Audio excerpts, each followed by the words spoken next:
पिता के 3 बेटियां थी और 3 बेटियों में वो सबसे बड़ी बेटी की शादी कर रहा था।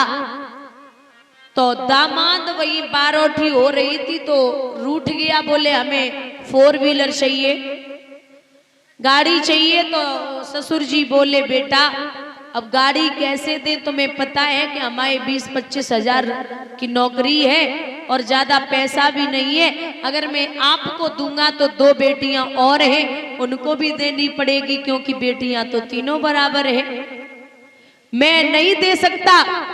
तो वो दामाद कहने लगा अगर आप गाड़ी नहीं देंगे तो मैं बारात वापस ले जाऊंगा, शादी नहीं करूंगा।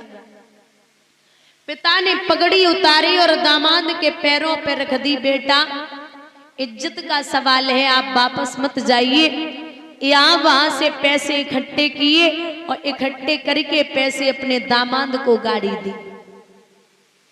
गाड़ी देके जब विदा किया है तो सुबह ही सुबह अपनी पत्नी को उठाया लड़के ने और जवाब दिया चल मंदिर चलना है दर्शन करने। बोले चलो। तो आगे बढ़िया तरीके से पत्नी को बिठाया और मंदिर दर्शन करने के लिए चला।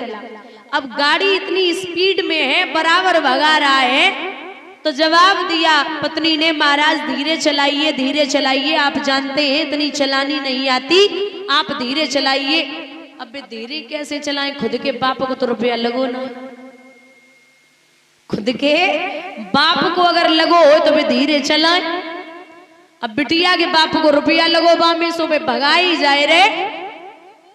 आगे मंदिर था, मंदिर के पास पहुंचे तो भिखारी रोड पार कर रहा था। भिखारी विकलांग था, पैसा के लिए सहारा लेके और रोड क्रॉस कर रहा था। तो साहब की गाड़ी इतनी स्पीड में थी, दादा जब तक पत्नी ने कहा नाथ कंट्रोल कीजिए, महाराज कंट्रोल कीजिए, तब तक तो भिखारी के इतने छूने से रह गई। अब गलती खुद की नहीं मानी, साहब ने गाड़ी की खिड़की खोली और गुस्से में निकले, जवाब दिया क्यों रे, लंगड़ा तो है ही, अंधा भी हो चुका, अरे इतनी बड़ी गाड़ी तुझे दिखाई नहीं दी। भिखारी हाथ जोड़ रहा, साहब गलती हो गई, हमें माफ कर दो। ऐसे कैसे माफ कर दूं, अगर ये गाड़ी टूट जाती तो इसका हर्जाना कौन, तेरा बाप देता? अरे तेरे जैसे भिखारी रोज मरते हैं, तुझे पता भी है कितनी महंगी गाड़ी है। भिखारी हाथ जोड़ रहा, साहब गलती हो गई, एक बात बता, अगर ये टूट जाती तो कौन देता? बोले साहब माफ कर दो, गलती हो गई।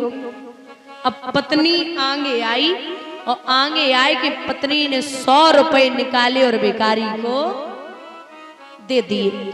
अब साहब आग बबूला हो गए, बोले तेरे जैसे लोगों ने भिखारियों के दिमाग खराब किए, पागल है क्या, इसे पैसे देने की क्या जरूरत थी? पत्नी ने पति का चेहरा देखा और एक बात कही, सुनिए महाराज जबान संभाल के बात कीजिए, क्यों, ये विकलांग है, इसके पैर नहीं है और गरीब है, तभी ये भीख मांग रहा है, और तुम्हारे तो पैर सही सलामत है, रईस हो तुम मंडप के नीचे बैठ के मांगत हो, तब तुम्हें शर्म नहीं आती?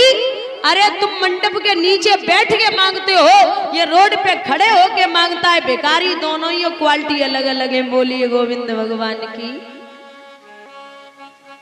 कहते हैं ना कि कोई रोड पे खड़े होके मांगता है, कोई मंदिर के अंदर मांगता है, कोई मंदिर के बाहर मांगता है, भिखारी सवई होते हैं। फिर वो चाहे दहेज हो या ऐसे ही किसी से कटोरा लेके घूमने लगो। लिखा है ओ दहेज के ठेकेदारो तुम्हें अकल कब आएगी, और ये दहेज की बीमारी भारत से किस दिन जाएगी।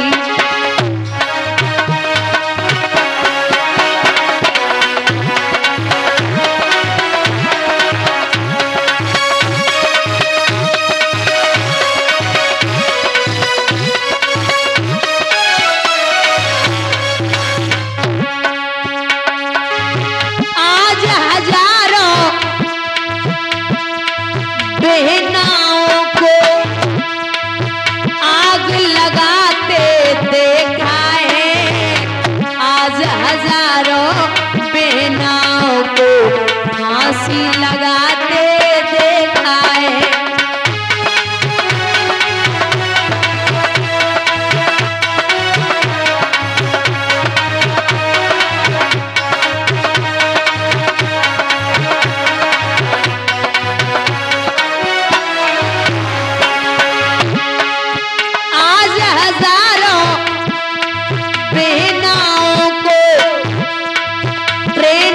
कटते देखा है, आज हजारों बेनाओं को जहर निगलते देखा है।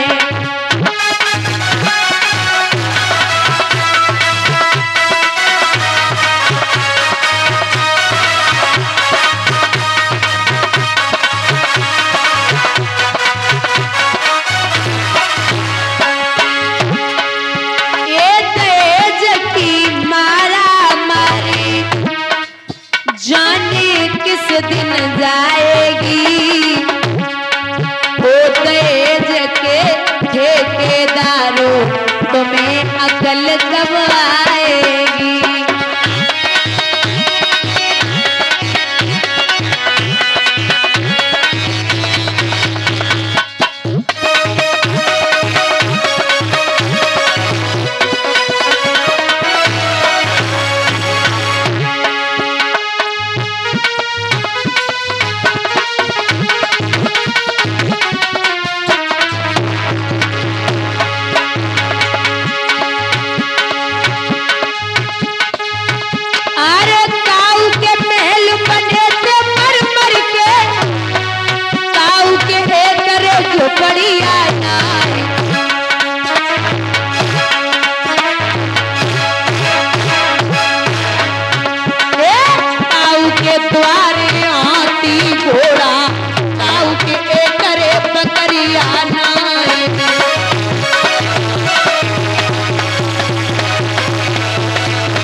दस दस खेले राजा के करे छोरिया